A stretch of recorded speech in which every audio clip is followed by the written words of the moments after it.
Hi hello అండి. ఈరోజు ప్రణదీస్ కిచెన్లో ఆలుగడ్డ టమాటా కర్రీ అయితే చేస్తున్నాను. చాలా సింపుల్గా చేసుకోవచ్చు. ముందుగా స్టవ్ మీద ఒక చిన్న బౌల్ పెట్టుకొని అందులోకి 3 పావుల ఆయిల్ అయితే వేసుకోవాలి.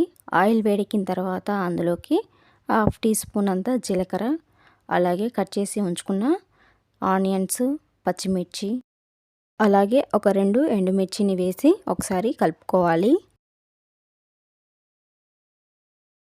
ఆనియన్స్ ఇలా ఫ్రై అయిన తర్వాత అందులోకి 1/2 టేబుల్ స్పూను అల్లం వెల్లుల్లి పేస్ట్, 1/2 టీ స్పూన్ అంతా పసుపు వేసి ఒకసారి బాగా కలుపుకోవాలి. అల్లం వెల్లుల్లి పేస్ట్ మంచిగా పచ్చివాసన అంతా పోయేంత వరకు అయితే ఫ్రై చేసుకోవాలి.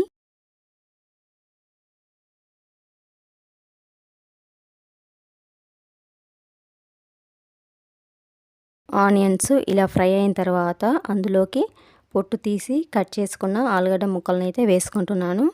ఈ ఆలుగడ్డల్ని నేనైతే ఉడికించలేదు, డైరెక్ట్గా వేసుకుంటున్నాను.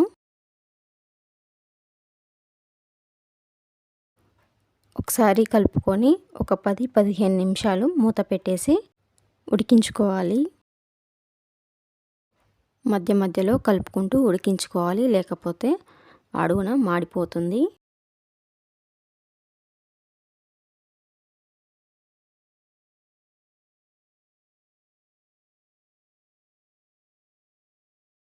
ఇలా కలుపుకున్న తర్వాత మూత పెట్టేసి ఒక 15 మినిట్స్ అయితే ఉడికించుకోవాలి. చూసారు కదా, ఒక 15 మినిట్స్ తర్వాత అయితే ఇలా ఉడికాయి. ఒకసారి కలుపుకొని ఇంకో కొంచెం ఉడకాలి కాబట్టి ఒక 5-6 నిమిషాలు అయితే మూత పెట్టి ఉడికించుకోవాలి.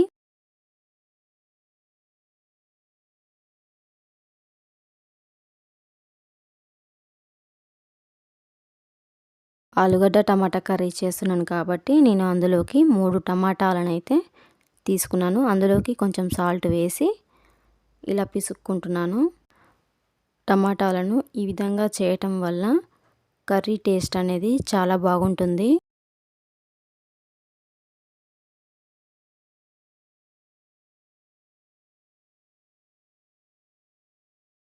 చూసారు కదా, టమాటాలను అయితే ఈ విధంగా అయితే చేసుకున్నాను. ఇప్పుడైతే ఈ టమాటాలను ఉడికించుకున్న ఆలుగడ్డల్లో అయితే వేసి కలుపుకొని మూత పెట్టేసి ఒక 5-6 నిమిషాలు అయితే ఉడికించుకోవాలి.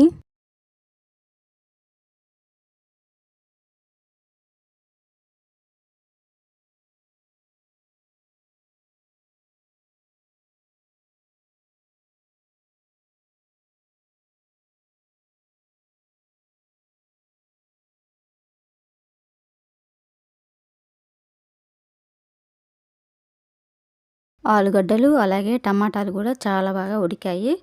ఇప్పుడు ఇందులోకి ఒక టేబుల్ స్పూన్ కారం అయితే వేసుకుంటున్నాను. అలాగే కొంచెం వాటర్ పోసుకొని కలుపుకోవాలి. ఇంకా కొంచెం వాటర్ అయితే యాడ్ చేసుకుంటున్నాను. ఒకసారి కలుపుకొని ఒక 2-3 నిమిషాలు అయితే ఉడికించుకోవాలి. లాస్ట్లో కొంచెం కొత్తిమీరని అయితే వేసుకుంటున్నాను. అంతేనండి, చాలా సింపుల్గా చేసుకోవచ్చు ఆలుగడ్డ టమాటా కర్రీ. ఈ విధంగా తప్పకుండా మీరు కూడా ఒకసారి ట్రై చేయండి, చాలా బాగుంటుంది టేస్ట్. మీకు కనుక ఈ వీడియో నచ్చినట్లయితే తప్పకుండా సబ్స్క్రైబ్ చేసుకోండి, అలాగే లైక్ కూడా చేయండి. Thank you for watching.